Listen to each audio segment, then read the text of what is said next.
Well, it's me, your life applications officer. This is DeRoy Cruz signing in to do this quick video, to let you know that, bam, black folks, we're busted. We are busted. Right here. Busted. Okay? Um,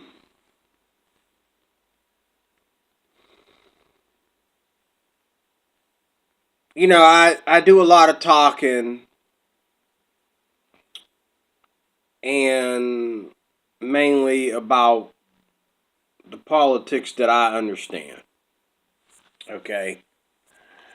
And I'm honest. I'm not trying to put black people down. I'm not trying to be an Uncle Tom. But I'm just trying to help us be better by being honest. And the truth of the matter is, here in America, of all places, when we discuss what's wrong with black people, where does racism come from? Does racism still exist today? Are we being treated a certain way by white people, as, opposed to, or differently than how other races of people are being treated in this country? And first of all, anybody that, like I just did a series of videos. One of them was about culture in this country. And, you know, this country runs on money, like cars run on gas. And if you ain't got money, you're going to be treated a certain way, regardless of whether you're black, white, or whatever you are. It's not a white thing. Because if it was a white thing, there wouldn't be any white poor people. There wouldn't be any white people begging for bread. There wouldn't be any white people working with black people in these rinky-dink jobs.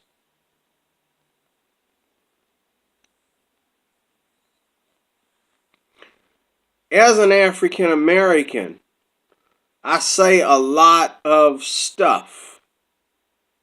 Yes, but not because I even am in the position to feel a certain way about black people.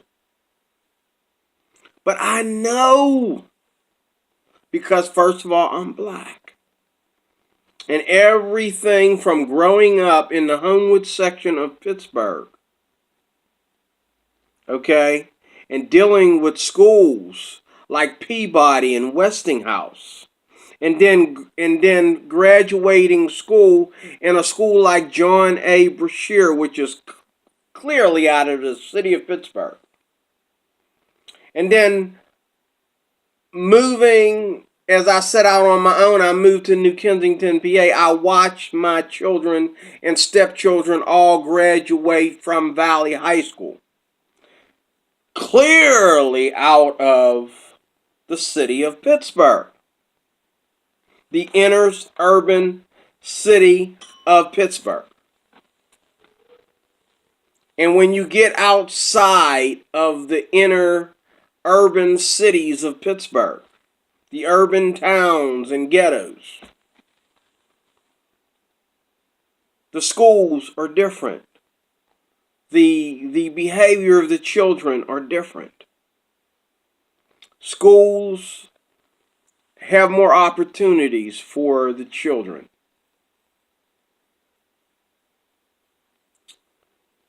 But where I'm working at right now,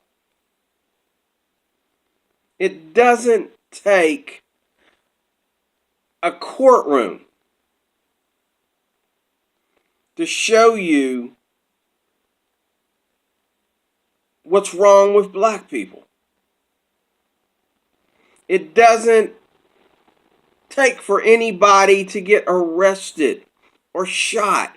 This is the problem that I have with white people as well as black people when it comes to what I'm talking about right now. Just listen to them. Just watch them.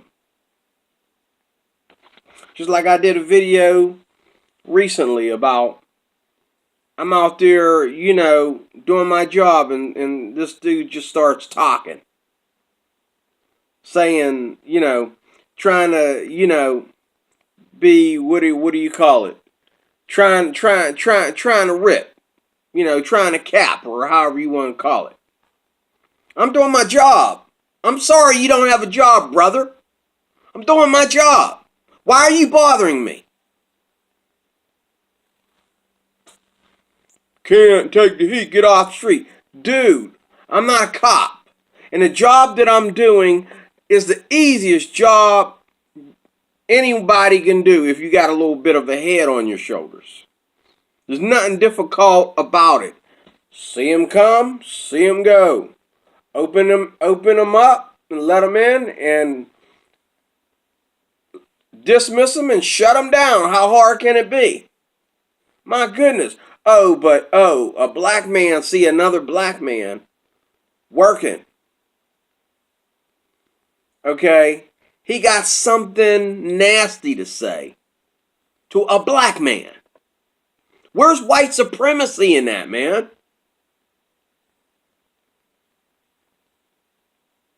Where is it? There's no white people around. But you coming up to a brother because he's standing there in a uniform with his hands in his pocket. Because, he's standing there in a uniform and he's getting paid. He's on the clock.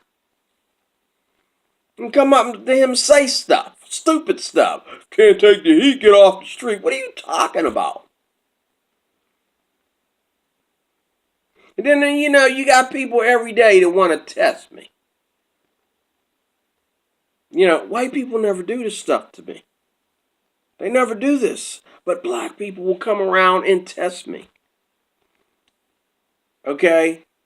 And if you call 911, or if you call a supervisor or call some white man to come and deal with the situation, oh, you hating on a brother. Now you hating on a brother. Now I'm picking on him. But you came around, crossing the line when there's signs all over the place telling you what to do and what not to do. And what is this stuff about black people walking around when they see people working, especially if they're black? This was Pittsburgh. They like to watch you like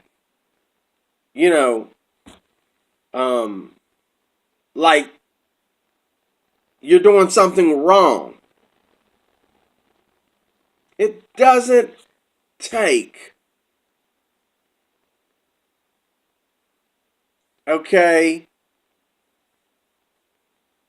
It doesn't take a traveler, a researcher, an auditor, an investigator, or any of that to understand or to know.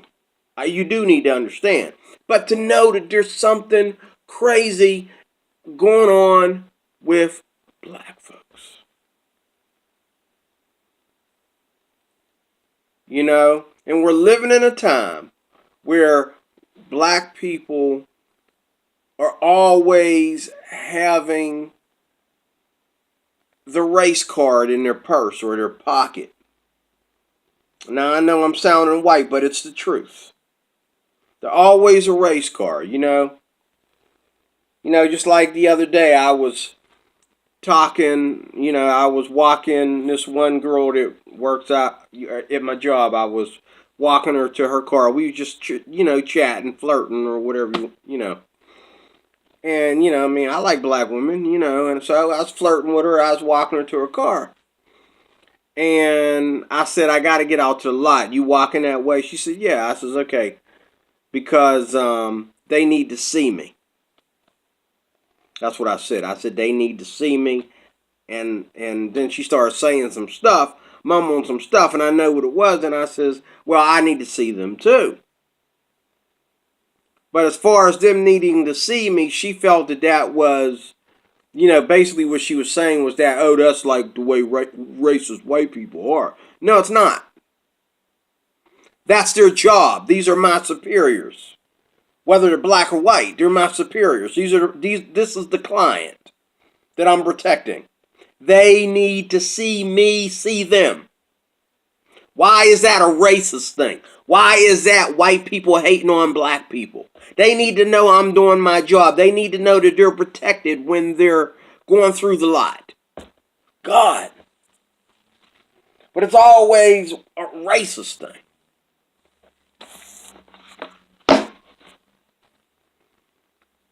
Not in my book. This book right here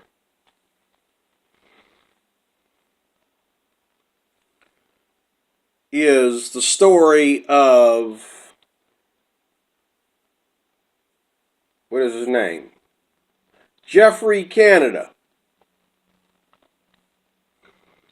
who grew up in New York, the Bronx, back in the 1950s on through to the early 80s. Right around the time I was coming up in the Homewood section of Pittsburgh. Of course, I was born in 1966, but when I really was, introduced to violence, introduced to the behavior of African Americans in these ghettos, was in the early 80s.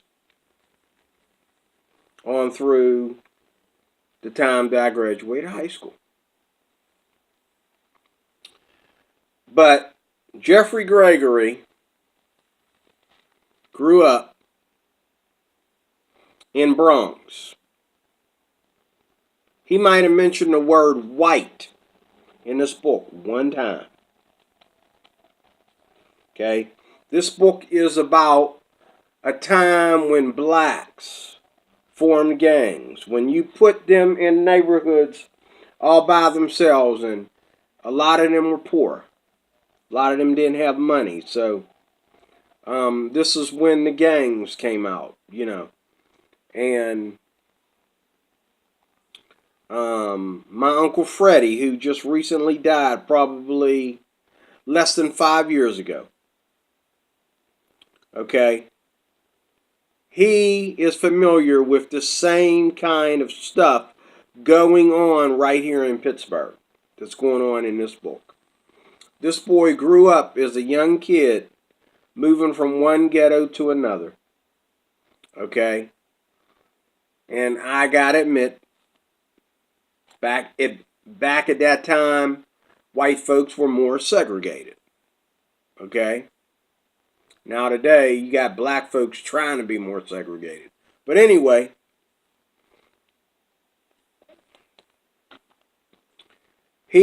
from the time he was just a little guy, like around 8 years old, he had to fight to have respect in the black community. And who did he have to fight? What? None of them white. Black folks, you're busted. You're busted, disgusted, and I don't know if you should be trusted.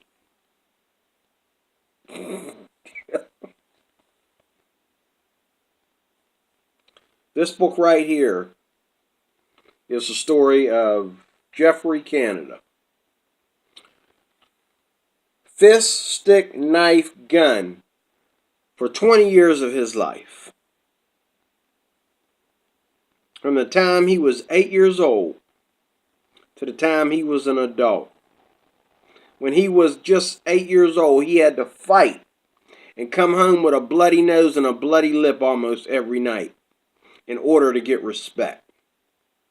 And by the time he was a grown man, he had to carry a gun with him everywhere and point guns at people in order to get respect. He had to fire his weapon at people to get respect because everybody wanted to fight. And all the kids took their block and said, this is our block, this is our hood. Anybody come over here from another street, there's going to be a fight. They made this boy fight on his own block with his own friends. Okay, when there wasn't somebody from another block coming around. And all they had to do, and I've been through this. I graduated in 1986. I know what it's like to just be minding your business and somebody challenges you to a fight. I know what it's like. I'm going to say it again. He mentioned the word white maybe once in here to explain what was going on outside of the black neighborhoods, the so-called black community. But within the black community, there wasn't no white people there. There's more white people today in the black community than there was back then. There wasn't no white folks around to make these guys fight each other, to make these guys stab each other and pull guns on each other. There's no white people around for them to make them do it.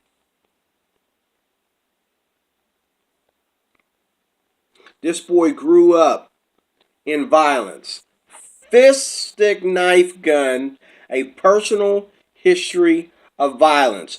A true story in black and white. And when he says white, he ain't talking about white racism. He's talking about straight to the point. Black folks, you're busted. All the way going back to 1950. In the 40s, maybe even. This is a story of violence from 8 years old all the way up to leaving the army. How the heck do you leave the army and go back to the streets? The minute you step into the black community, you back to your old ways of fighting and joining gangs after you done just got out of the army. How's that work for you? How does that happen?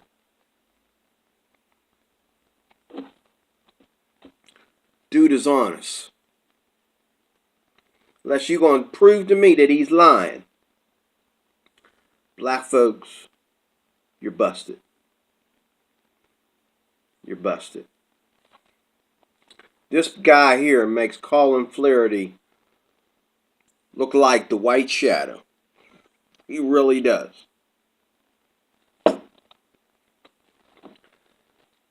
Don't make the black kids angry.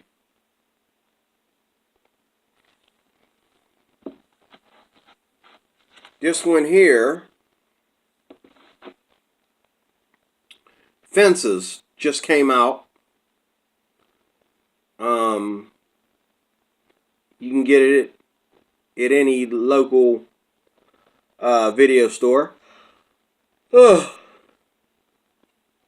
man Denzel Washington, my most favorite black actor, plays in here a dad, a black dad, who spent his life being upset. He plays the baseball player in here, Troy Maxson. Troy Maxson's in this story right here, in this depiction of Troy Maxson. Troy Maxson spent his entire life upset that he didn't succeed in playing baseball. Okay? They laid him off the team because he missed some important home runs. He made the team lose or something Somehow they laid him off the team. You can get this and watch it yourself. But the point that's really embarrassing and heart-wrenching about the story, that's very, very true, is the way Denzel Washington treated his wife and his son. He treated his wife, and he kept calling her a good woman, a good woman, a good woman, a good woman. She was the kind of woman, at his time, men didn't have to do nothing. Okay? This is 1952. They didn't have to do nothing in the 1950s. These black husbands, their wives cooked, they cleaned, they did everything for the husband as well as the sons. Okay? In this movie, Denzel didn't do nothing. He didn't cook for himself, not once. He didn't clean up after himself. I mean, he was polite to his wife, but he didn't do nothing but come home from work and bring his friend Bono home from work with him all the time. And his brother Gabe, okay? And they would just get out in the yard and it was all about him. It was all about Troy in this movie. Everything was about Troy. Troy had to have it this way. Look what Troy did. Troy remembers when he used to do this and he used to do this. You can't tell Troy nothing. Okay? Denzel Washington plays a very good depiction of an arrogant black SOB. Okay? His family loved him. That's the moral of the story. But the white folks allowed him to drive. He lost his spot in baseball, and he spent his life being upset about it to the point that he wouldn't even let his youngest son go out for football. And the white people wanted him to come and play pro football, but Denzel did everything in his power to keep him from doing it, or should I say Troy Maxson did everything in his power to keep him from doing it. He didn't want his own son to play football because he felt he got laid off from playing baseball. So he didn't want his own son playing football. And the woman in here that plays his wife is the actor, where's she at? Viola Davis. She's a good actor. She's fairly new. She's not as old as Denzel as far as years spent in Hollywood. But she's been around for a while and she's a very good actor. I've never seen her play anything that was not emotional enough. I mean, she's a very awesome actor, and they both won Grammys or Emmys or which one it is. What is it? It doesn't say, but they both won Academy Awards.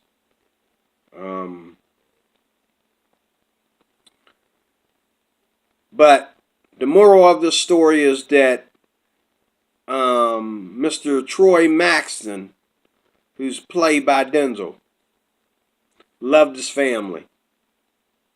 But I'm going to say it again. In this movie, Troy Maxson, he didn't have to do nothing at home. And, the woman that he married, played by Viola Davis, she was his last and most favored wife.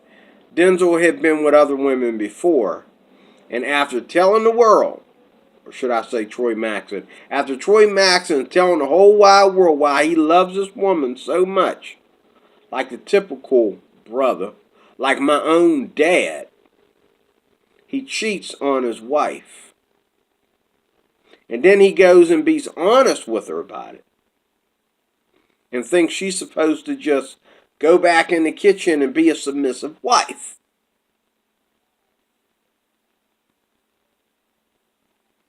He didn't listen to anybody. like a lot of these youngsters today. He didn't listen to anybody. It was always about him. He didn't listen to anybody.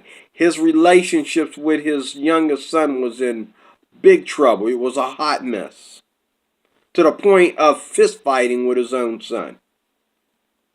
Very similar to the way a lot of black kids are being raised today. His son grew up hating him. His son, his youngest son, which was his only son by her, grew up hating him. He did not want to go to the funeral. What made him go to the funeral was the love of his mother, begging and persuading him, and the child of the woman that Maxton committed adultery with. His wife raised that child like her own. Those that have seen this know what I mean.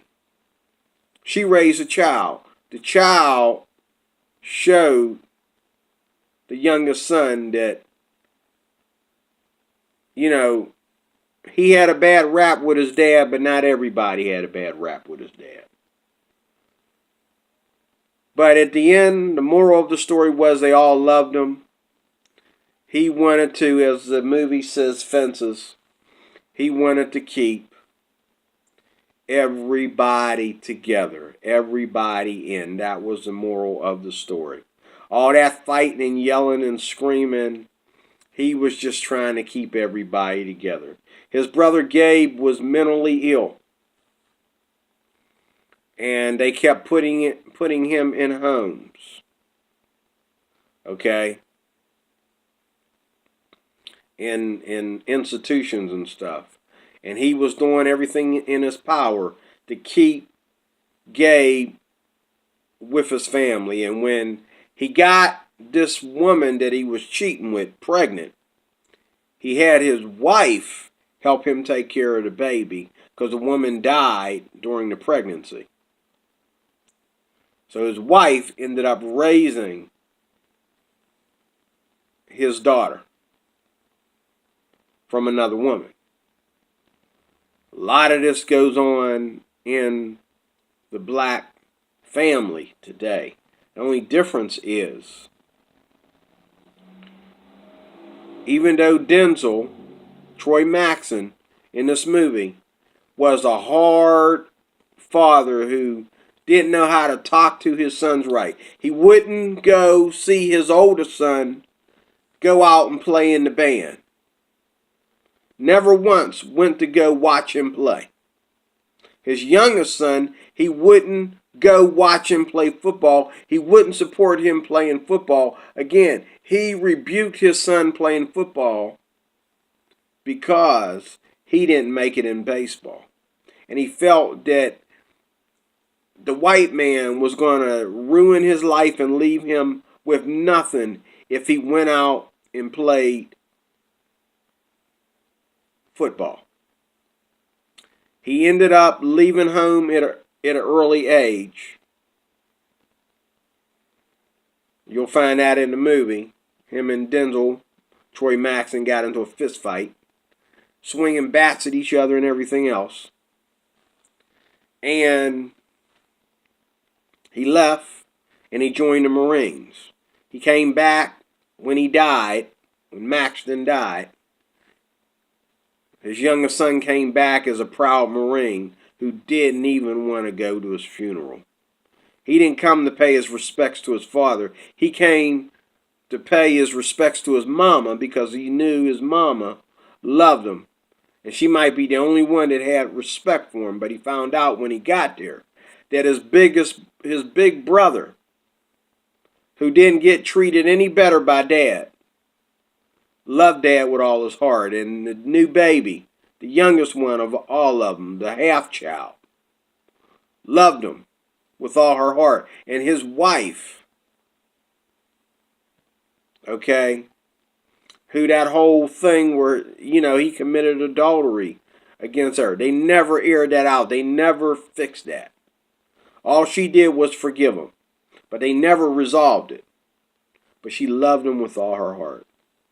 And when he died, everybody was together like he wanted them to be. That's what the movie Fences is all about. But see, a lot of black people today, just like Denzel portray in this movie, yelling and treating their kids like slaves, treating their wife like a slave. You know, you open your mouth and start talking, nobody's allowed to ask questions. Nobody's allowed to talk. You wouldn't even know if they were agreeing with you because you're just running your mouth. Just like my man Denzel in this movie. He would not listen to instruction from no one. And he kept moving up the ladder in his job. By whose hand? The white man, especially back in the 50s. It was by the white man, of course. The white man was moving him ahead and giving him promotion after promotion. Okay? But yet when he went home, he was constantly loud and stubborn and abusive to his family. Like a lot of black men today. A lot of black men today, before they get to that point, though, they'll just pack up and run. At least in this movie, Denzel stuck it out. He fought it out until he died. Even though everybody in the family was starting to hate him. He hung in there until he died, and when he died, everybody came together. That was his desire. The name of the movie is Fences. That was his desire, to fence everybody in, to keep everybody together. He wasn't trying to be nobody's friend. He wasn't trying to get anybody to like him or agree with him. He just wanted to keep everybody together. But you're busted, black folks. The average black parent right here, okay, is busted. Okay? All these young kids out here with their pants sagging off their behind, okay, walking around ain't got nothing to do. They can barely stay in school. Okay? You're busted. All you black folks out there blaming your problems on the white man. My man Denzel just busted you. And my man Jeff just busted you. Okay? That white supremacy is just an argument. It is not the source, okay, or the foundation of the black community. It is not the beginning or the end of problems for the black community. Even if white supremacy existed, and it does exist in some things that are very small. Very, very small compared to yesterday. But not only is it very small, but it doesn't keep you today from doing the right things and having what you need as an African American. These two books right here bust the black community. Their behavior, their lifestyles, their stubbornness, their violence, their guns, their knives. This book, this DVD, busts you. It busts you. It exposes you. We love to keep on making movies. But when you tell the truth, and I don't think this guy, Jeff, meant to make black people look bad. Oh, excuse me. I don't think he he realized just how bad he makes black people today look by being honest. But the fact is, Colin Flaherty is right. Don't make the black kids angry. Okay?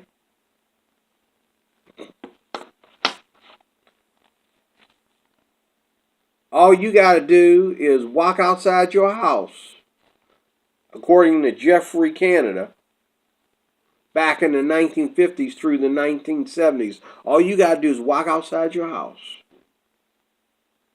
Okay? And boom,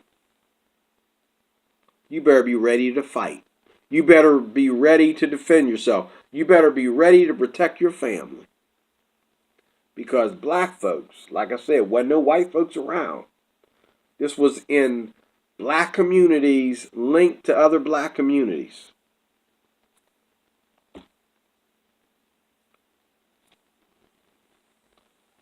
Black folks, you're busted. The history of African Americans in this country, as far as violence and not evolving, you're busted. Okay? You're busted. That's all I got to say. Best thing for you to do is quit trying to act like you got something you ain't got. Okay? Quit trying to act like you're somebody you ain't. Okay? Best thing for you to do is, like I said, choose your side. Choose your side. Whose side are you on? Trying to worry about blackness ain't cutting it, because we got all blackness we need right here, and it exposes us. We're busted. We're so busted and disgusted, I don't know if we can be trusted.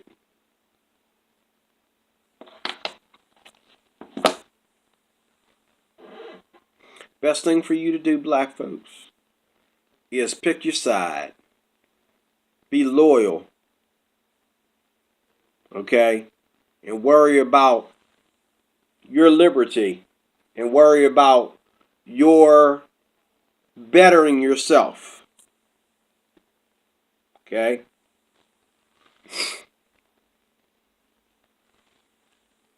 Best thing for you to do is move out and get away from other black people that have not woken up yet. They're still sleeping. But if you're woke, what you need, the best thing for you to do is leave the black community and worry about you. And don't let the influence of the black community make you to be something that you don't mean to be. This is 2017. But this mess been going on since the 1940s. Gangs and violence. And when you get caught, white supremacy. Well, you see, it's the white infrastructure, like Mr. Polite would say. The white infrastructure. Okay, it's the system. There's a system that's controlling black folks, but they're not controlling Asians and Arabs and a lot of Spanish cultures, and you know, they're just controlling black folks. I think again, you're busted, you're lying, you're cheating, because this book in this video just busted you. Going all the way back to the 1940s. And what was white folks doing when you was doing this? Huh? What were they doing? They put you in neighborhoods where they didn't want to go nowhere near them. What were they doing while you were doing this? What were they doing? That's the book I want to read. I want to know what white folks were doing when, in Geoffrey Canada's day, when they wasn't getting into it with black folks for crossing certain segregated neighborhoods. I want to know what they was doing.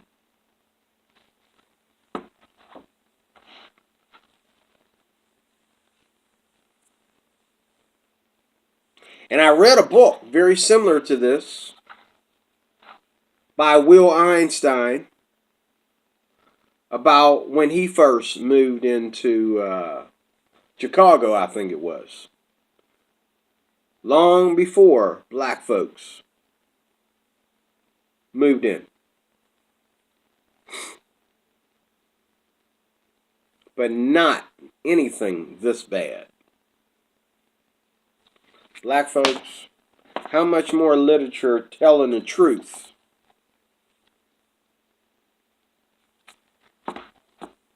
is out there?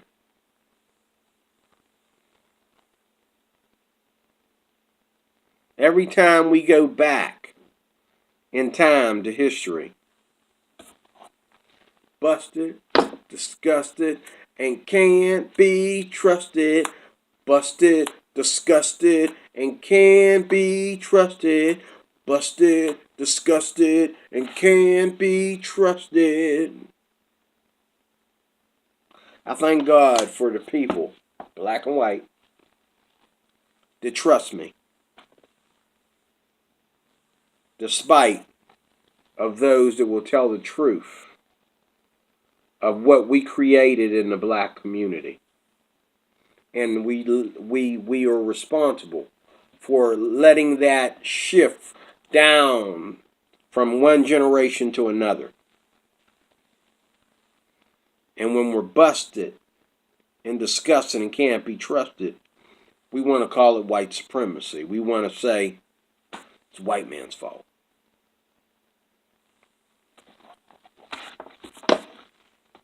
Wasn't no white folks around for it to be their fault. They paid him family wages, what they were paying the white man. And he finally broke through the so-called racial barriers and was able to drive. It went to his head. You would think he would get on his high horse and love his family better after that, but no. He didn't.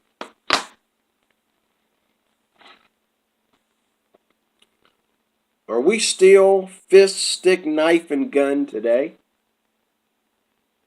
Or people, no, they're not fighting anymore with their fists. Today, if someone is jealous of you, like people, black folks looking at me on my job, okay, like, you're both, something's supposed to be getting started.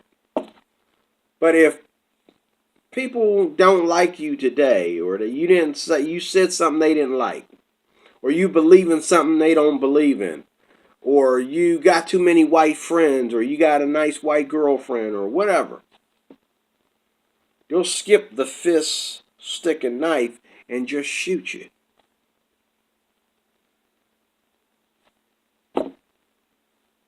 Black folks, African Americans, you're busted. My question to you is, what you going to do about it? What are you going to do about it? Until next time, while you're trying to figure that out, God bless you. I will talk to you soon.